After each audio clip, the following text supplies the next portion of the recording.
CM Chandrababu Naidu cabinet భేటీలు పెడుతున్నాడు, తల్లికి వందనం ఎప్పుడు ఇస్తారో కూడా గట్టిగా చెప్పట్లేదు అని చెప్పేసి జగన్మోహన్ రెడ్డి గారు అంటున్నారు. మీరేమంటారు? ఆయన ఎవరంటే ఆయన దగ్గర డబ్బులు లేవు కదా. పాపం ఆయన నిరుపేద కుటుంబం నుంచి వచ్చిన వ్యక్తి కదా చంద్రబాబు నాయుడు. ఇప్పుడు అదే జగన్ గారి ప్రభుత్వం ఇప్పుడు కూడా వచ్చినట్టయితే ఇప్పుడు మా పిల్లోడు ఉన్నాడు. జగన్ గారి ప్రభుత్వంలో మా పిల్లోడికి మేము ఫీజులు కూడా కట్టలేదు, జగన్ గారే కట్టారు. సంవత్సరానికి 15,000. ఇప్పుడు వాళ్ళ ఫీజుల కోసం మేము నానా తంటాలు పడి మేము ఇచ్చేసుకోవాల్సి వస్తుంది. ఇప్పుడు జగన్ గారి హయాంలో పిల్లలు ఎలా ఉన్నారు, ఈ హయాంలో పిల్లలు ఎలా ఉన్నారు ఒకసారి వేరియేషన్ చంద్రబాబు నాయుడే చూసుకోవాలి. ఇప్పుడు నేను సీఎం అయిపోయాను, నాకు 40 సంవత్సరాల ఇండస్ట్రీ ఉంది, నేను అంతా సృష్టిస్తాను, అన్నీ చేయగలను అని కళ్ళబొల్లి మాటలు చెప్తున్నాడే తప్ప అది ఒక్క హామీ కూడా నెరవేర్చిన పాపం లేదు. 3 సిలిండర్లు అన్నాడు, ఎకనామం పెట్టాడు. అమ్మఒడి అని అన్నాడు, ఎకనామం పెట్టాడు. ఏంటి ఇప్పుడు రైతులకు సంబంధించి ఏదో రిలీజ్ చేస్తానని అది అందరూ రోడ్ల మీద ఈయన ఎప్పుడు వేస్తాలా అని చెప్పి బ్యాంకుల చుట్టూ తిరిగి కాళ్ళు అరిగిపోయేలా తిరుగుతున్నారు తప్ప చంద్రబాబు నాయుడు హయాంలో ఒక్క హామీ కూడా నెరవేర్చిన పాపం లేదు. అదే జగన్ గారు ఉన్నట్టయితే అసలు ఎవరు వెనక్కి తిరిగి చూసుకునే పని ఉండేది కాదు. మరి జనాలను ఎందుకంటే మోసం చేయడం అంటే అధికారంలోకి రావడానికి నువ్వు అన్ని అబద్ధాలు నేను అది చేస్తా ఇది చేస్తానని చెప్పానంటే ప్రజలు నమ్మి ఓట్లు వేశారు. నమ్మి ఓట్లు వేసినందుకు న్యాయం చేయాలి కదా. న్యాయం చేయకోకుండా నేను ఇప్పుడు ఇవ్వను, నేను వచ్చే సంవత్సరం ఇస్తాను. మన పార్థసారథి గారు మినిస్టర్ గారు కూడా ప్రెస్ మీట్ పెట్టి చెప్తున్నాడు, ఈ ఏడాది అమ్మఒడి లేదు, వచ్చే సంవత్సరం. అంటే ఇప్పటికీ ఒక సంవత్సరం పోయినట్టే, ఇంకా 4 సంవత్సరాలు మహా అయితే, లేదా 3 సంవత్సరాలు. మళ్ళీ మాటలు దాట వేస్తూ ఉంటారని చెప్పని మాకు నమ్మకం కుదిరిద్దిగా. మాకు నమ్మకాలు పోతాయి కదా. మేము ఓట్లు వేసినందుకు మా చెప్పులతో మేము కొట్టుకోవాలి. ఆ మినిస్టర్ ఎవరో ఒక అతను ఉన్నాడు, ఆ సైకిల్ మీద వెళ్తాడు. ఆ సైకిల్ మీద వెళ్ళి ఇంటింటికి వెళ్ళిపోయి అది మీ ఇంట్లో నీకు 15,000, నీకు 15,000, నీకు 15,000, ఆడపిల్లలు కనపడితే నీకు 18,000, ఆయన కనపడితే చెప్తే కొట్టేటట్టున్నారు. ఇప్పుడు జగన్ గారు ఓడిపోయారు అని చెప్పనని ప్రజలు అనుకుంటున్నారు తప్ప అది జగన్ గారిని ప్రజలు ఓడించలా. అదేంటంటే ఏదో స్కామ్ జరిగింది, ఈయన అధికారం సాధించాడు. జగన్ గారు ఓడిపోయిన ప్రజల్లో ఇప్పటికీ సీఎంగానే ఉన్నారు. మరి ఎందుకని జగన్మోహన్ రెడ్డి గారు సీఎంగా ఉన్నప్పుడు బయటకు వస్తే ప్రజాదరణ వేరు, ఆయన అధికారంలో లేకపోయినా కానీ ఎందుకని ప్రజలు అంతా ఆయన అయిపోతారు? అన్న చేసిన మంచి పని అండి. ఇప్పుడు ఆయన అధికారం ఎక్కిన తర్వాత కరోనా వచ్చింది.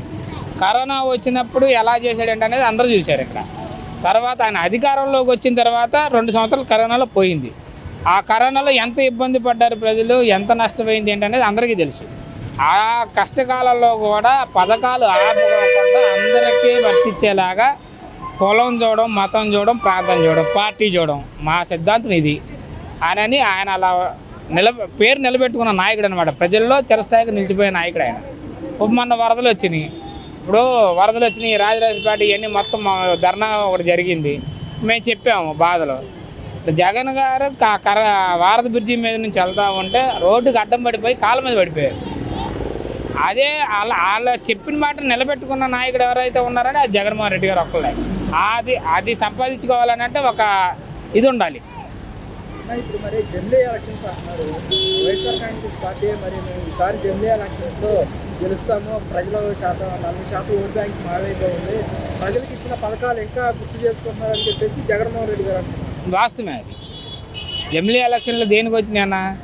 జమిలీ ఎలక్షన్లు పెట్టేది దేనికి పెడతారంటే ఒక నాయకుడు చేస్తారన్న పనులు చేయట్లేదు కాబట్టి దానికి ప్రజలు ఇబ్బంది పడుతున్నారు కాబట్టి మేము అది చేస్తాం ఇది చేస్తాం అని చెప్పని అంటున్నారు కాబట్టి అవి చేయట్లేదు కాబట్టి ప్రజల్లో నిరుత్సాహం ఎదురైపోయింది కాబట్టి వాళ్ళు ఎవరో పెద్దోళ్ళు పయ్యోళ్ళు ఏదో ఒకటి ఇచ్చేసి ఉంటారు. దానికి పయ్యోళ్ళు ఇప్పుడు కేంద్రం ఉంది. కేంద్రానికి ఏమైంది? మీ కూటమి ప్రభుత్వమే కదా. మీ కూటమి ప్రభుత్వం నువ్వు కేంద్రం నుంచి సంతకం పెడితే కూటమి ప్రభుత్వం ఏదో చేస్తుంది కదా. అవన్నీ చేయకోకుండా మేము అది చేసుకుంటాం ఇది చేసుకుంటాం అని చెప్పానని వీళ్ళు ఏమంటున్నారంటే జమిలీ ఎలక్షన్లో దేనికి వస్తాయి అంటే వీళ్ళు చేయట్లేదు కాబట్టి ప్రజలు ఇంకొక నాయకుని ఎన్నుకుంటే ఆస్కారం ఉండేది కాబట్టి జమిలీ ఎలక్షన్లో పెట్టే అవకాశం ఉందని అనుకుంటున్నాం. మరి ఇప్పుడు 2019 ఎన్నికల ముందు జగన్మోహన్ రెడ్డి పాదయాత్ర చేసి 151 సీట్లు గెలిచారు. ఇప్పుడు ప్రజల్లోకి వస్తున్నారు, ప్రజల తరఫున పోరాడుతూ ఉన్నారు. ఈసారి మరి ఎలా ఉండబోతుంది అంటారు? మాది ఒకటే సిద్ధాంతం.